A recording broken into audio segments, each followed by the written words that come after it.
So Edwin Land was a brilliant inventor. He was often described as the Steve Jobs of his time. He envisioned and brought to life inventions and things that other people could only imagine.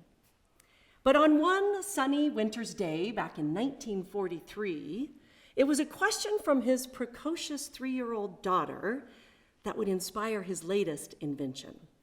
He was on a family vacation in Santa Fe, New Mexico, and Edwin had taken some photographs of his young daughter. And of course, in those days, film had to be taken to a dark room for processing to be developed. Kids today don't even know what that word means. To be developed. They're like, what are you talking about, Grandma? But this was a given back in Edwin's day and to any adult back then. But his young daughter, Jennifer, had a different take. She wanted to know, and so she asked her father, why can't we see the picture right away? Why do we have to wait? And her father had no good answer for her. And so he took this as a challenge. Why not, he thought. Why not design a picture that can be developed right away? So it took him 5 more years, but he eventually answered the question in the form of a Polaroid instant camera. And then there's this. Some years ago, a man named Reed Hastings had been a little bit late in returning some of his videos to the local video store. And by the time he got around to it, the late charges for the rentals were so high, and he wondered, why do I have to pay these late fees? And also, what am I going to tell my wife? So we've probably all been similarly outraged by late fees of one kind or another, but Hastings decided to do something about it. And it led to a subsequent question, which was, what if a video rental business were run like a health club membership? What if there were no late fees? And he went about figuring out how to design a video rental model like a health club with no late fees, and Netflix was born. So what do these two things have in common? A big, beautiful question. Both examples, and countless others like them, have at the heart of their story a nagging sense that things don't have to be this way. Something could be different. And so somebody asked a question and then set out the task of trying to seek new answers. And I found both of these stories, by the way, in a new book out that's called The Book of Beautiful Questions by an author named Warren Berger. And Berger has spent a good portion of his life writing about all the exciting changes and societal and personal progress that comes by simply asking good questions. And I think that Berger would be sorely disappointed by the disciples in today's reading. Because Jesus is huddled up with his disciples. He's sent everyone else away. He told the crowds to leave so he could spend this time with just his inner circle. He is so committed to teaching his disciples and being with them, informing them, sharing all that he can in the short period of time that he has. And he tells them that he's going to be betrayed and then he's going to be killed, but that after 3 days he will rise again. And the scripture tells us they did not understand what he was saying, and they were afraid to ask. Why are we so afraid to ask questions? Who stops us? What stops us from asking questions? At the heart of it, I think it can all be summed up in one word: fear. Maybe that's why men won't ask for directions. I don't know. That's a different story altogether. But for most of us, the reason we don't ask questions is based in fear.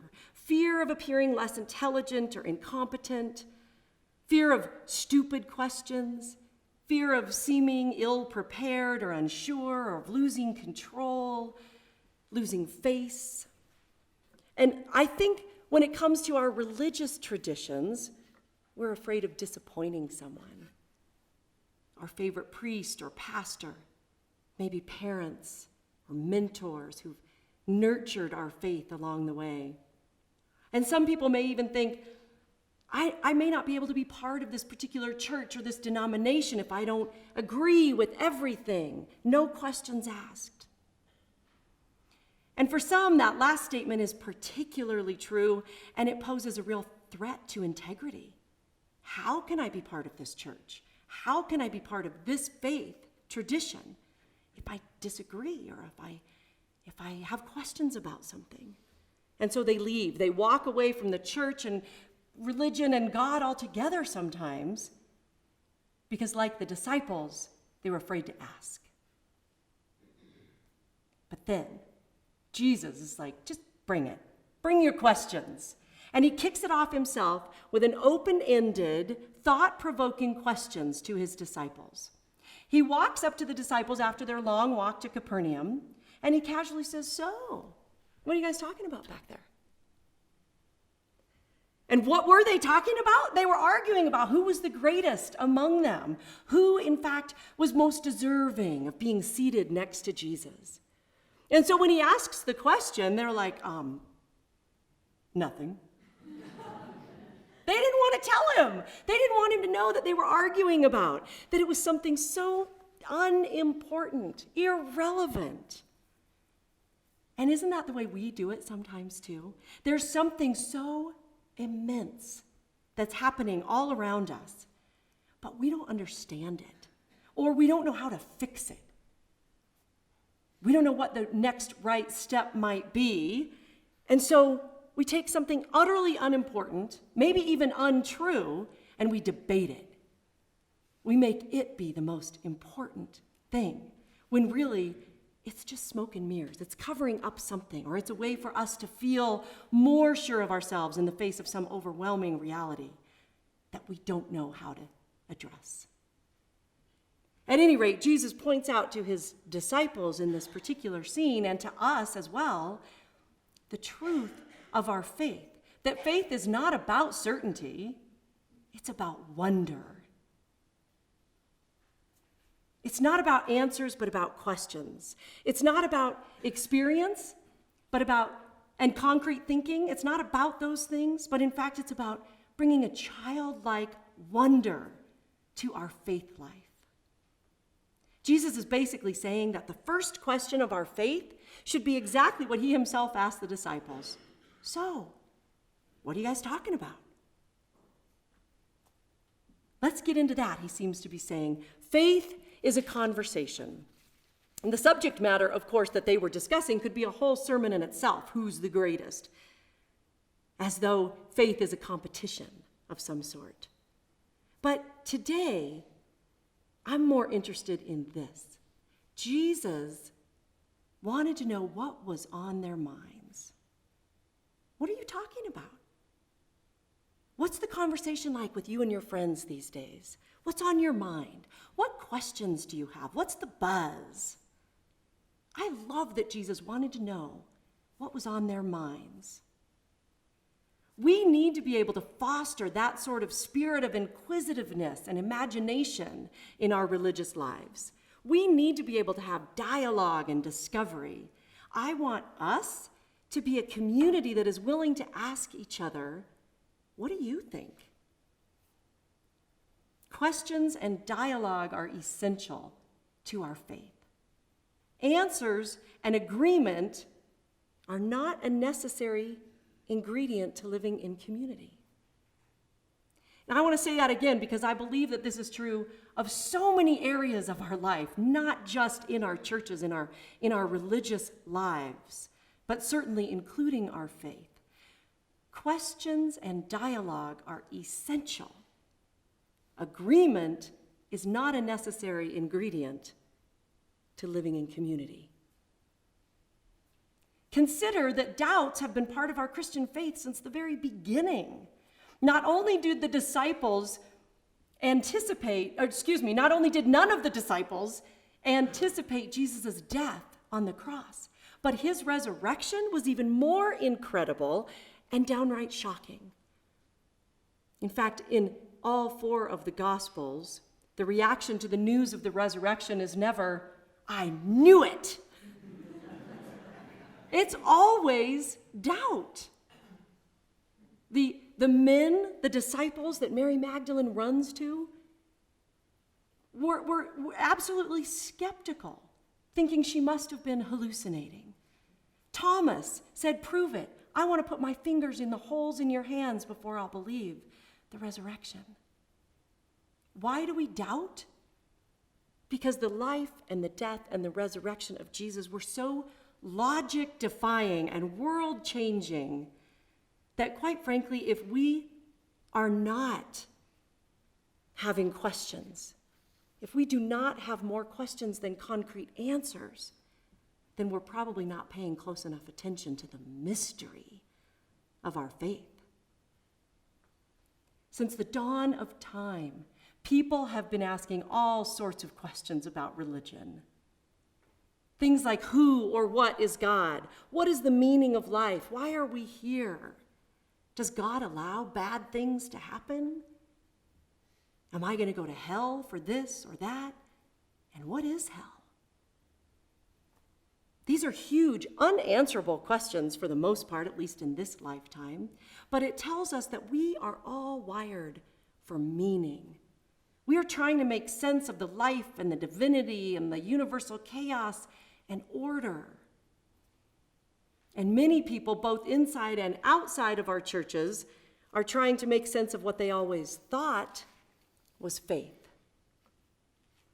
Just a few minutes ago, we read together the words of the Nicene Creed. This is a statement of faith that goes back to the very beginnings of our faith life, when a council of men gathered together to say with some finality, they thought, "This is what we believe."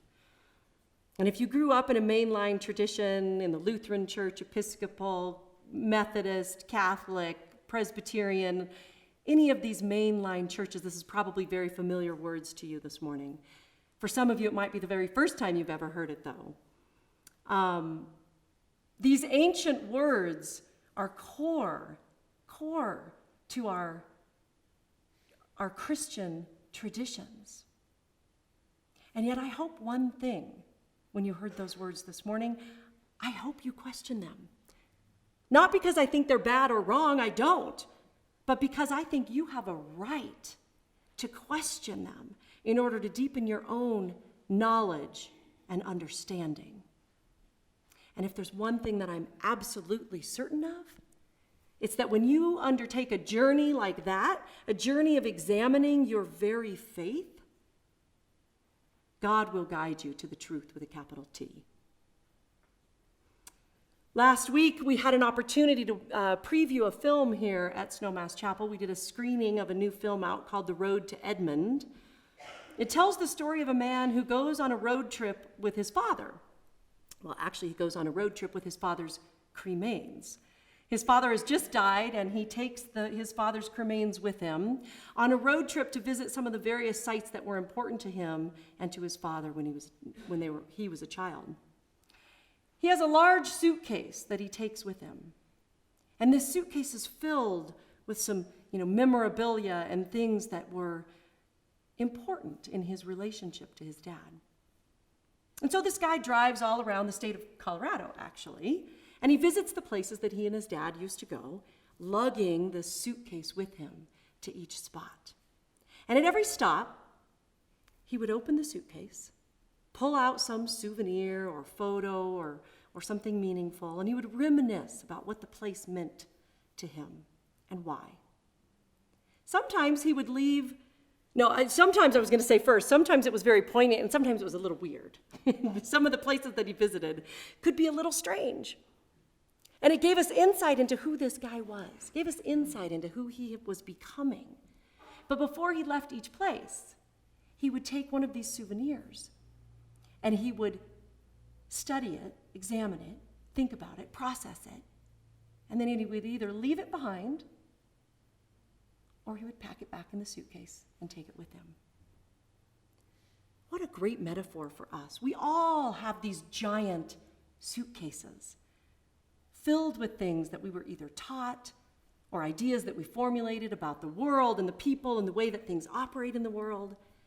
I hesitate to call it baggage, but I know for some people that's probably a more appropriate term. But it's actually healthy to unpack that suitcase once in a while, to take things out and examine them and process them, go deeper. Sometimes what we have been taught about our faith is really not very helpful. Maybe you were taught Bible stories as a young child that just don't make as much sense today as an adult. Maybe you were raised with a certain doctrine or church beliefs that just don't feel right anymore. They just don't fit. Or perhaps there was some teaching that always felt a little bit off, but you didn't dare question it. Sometimes what we're taught as faith is really just a way to build walls and to draw distinctions and boundaries around people, when intuitively we know that what is true is intended not to divide us, but to unite us in our shared humanity. But after all, we're only human. We have flawed ways of explaining our faith, even and maybe especially our churches, because we're only human. We have flawed ways of explaining the Most High God. And your questions, maybe even your outrage sometimes at some of the things that you were taught to believe about God, are her way of saying, come closer to me.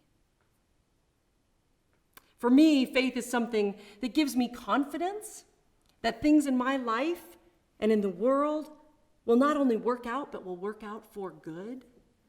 For me, faith is about the behaviors and the practices and the attitudes that Jesus taught, which give me some assurance that even when I am experiencing the worst of times, all will be well, and all will be well, and all manner of things will be well.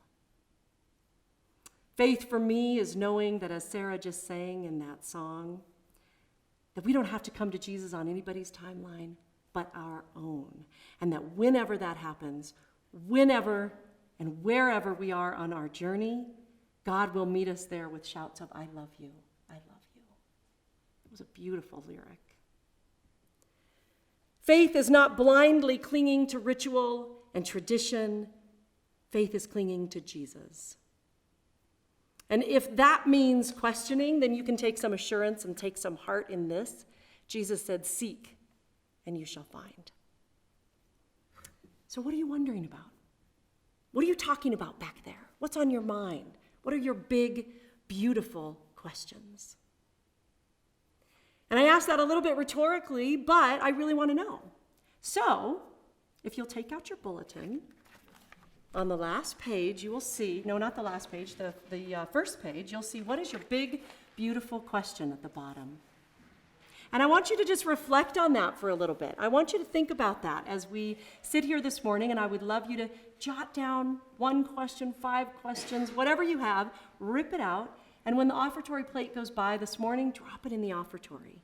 What I love, you don't have to sign your name, you don't have to do that at all, but I'd love for us to take a few minutes this morning just to ponder that. Maybe you already know what's on your heart, what's in your mind. Rip that out, put it in the offertory, and let's set about creating some space to discuss your big, beautiful questions. And notice I said discuss, not answer them, because faith is not about certainty. It's about wonder. So with that, let's pray.